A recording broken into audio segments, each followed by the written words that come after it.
हिंदू गुरुकुल के आज के इस एपिसोड में आपको हम सुनाने जा रहे हैं क्यों है आज भी निधिवन हैरानी का विषय। जानिए 10 रहस्य।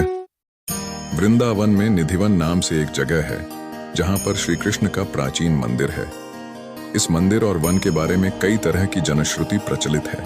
कहते हैं कि यहाँ पर श्री कृष्ण रोज आते हैं और रात में रासलीला करने के बाद यहीं पर शयन करते हैं और सुबह होते ही चले जाते हैं। आओ जानते हैं इस अचरज भरी बातों का रहस्य। पहला, निधिवन के मंदिर में शयन आरती करने के बाद सभी श्रद्धालुओं को बाहर निकालकर मंदिर और निधिवन क्षेत्र को करीब 7 तालों से बंद कर दिया जाता है। ताला बंद करने के पहले मंदिर के गर्भगृह में भगवान के लिए नीम की दातून, पान का बिड्ढा, लड्डू और श्रृंगार का सामान रख दिया जाता है। रात में यहाँ कोई नहीं आता है, लेकिन फिर भी आश्चर्य की 7 तालों में बंद मंदिर को जब सुबह खोला जाता है तो पान चबाया हुआ, दातून की हुई, लड्डू खाया हुआ और श्रृंगार का सामान बिखरा हुआ मिलाता है। दूसरा, कहते हैं कि इस मंदिर के दरवाजे अपने आप ही खुलकर बंद हो जाते हैं, लेकिन यह किसी ने देखा नहीं। हालांकि लोग इस संबंध में अपने अनुभव जरूर बताते हैं। मान्यता अनुसार इस मंदिर को तानसेन के गुरु संत हरिदास ने अपने भजन से राधा कृष्ण के युग्म रूप को साक्षात प्रकट किया था। यहाँ कृष्ण और राधा विहार करने आते थे। यहीं पर स्वामी जी की समाधि भी बनी है। तीसरा, रात को यहाँ पर कोई नहीं जाता है। कहते हैं कि जिसने भी यहाँ पर रात को रुककर इस रहस्य को जानने का प्रयास किया, वह सुबह बेसुध और आनंदित सा मिलता है। 2 या 3 दिन बाद उसकी मौत हो जाती है। चौथा, शाम के बाद यह मंदिर बंद हो जाता है और यह भी कहा जाता है कि अगर यहाँ कोई छुपकर रासलीला देखता है तो वह अगले दिन पागल हो जाता है। रात में यहाँ कोई भी नहीं रुकता है।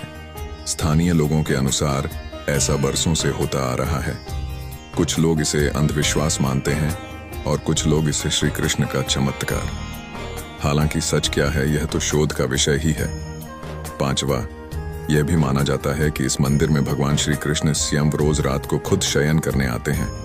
उनके सोने के लिए मंदिर के पुजारी रोज पलंग लगाते हैं और जिस पर साफ सुथरी गादी एवं बिस्तर के ऊपर चादर बिछाते हैं। पान का बीड़ा, लड्डू और दातून के साथ ही श्रृंगार का सामान रखते हैं। लेकिन कहते हैं कि जब मंदिर खुलता है तो उस बिस्तर की हालत देखकर सभी अचंभित हो जाते हैं, क्योंकि उसे देखकर लगता है कि यहाँ कोई सोया था।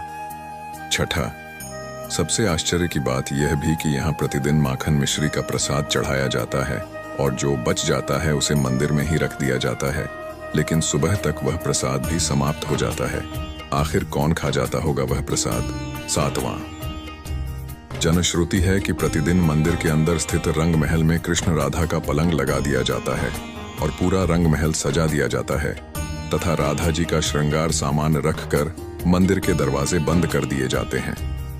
जब प्रातः दरवाजे खुलते हैं तो सारा सामान अस्त व्यस्त मिलता है।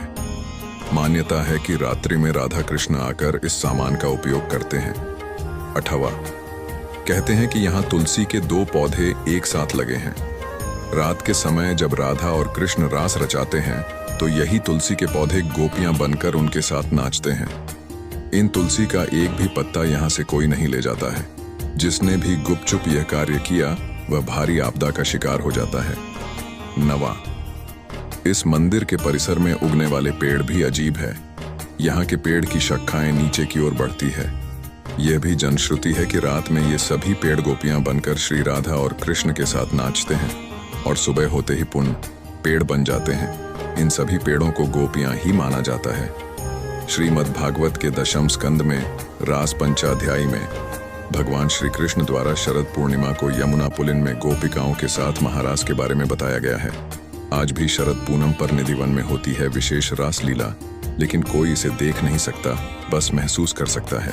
कहते हैं निधिवन के आलिंगनबद्ध पेड़ दरअसल यही रासरत गोपी कृष्ण हैं जो प्रातः होते ही पेड़ बन जाते हैं और रात्रि के नीरव में रास करने लगते हैं।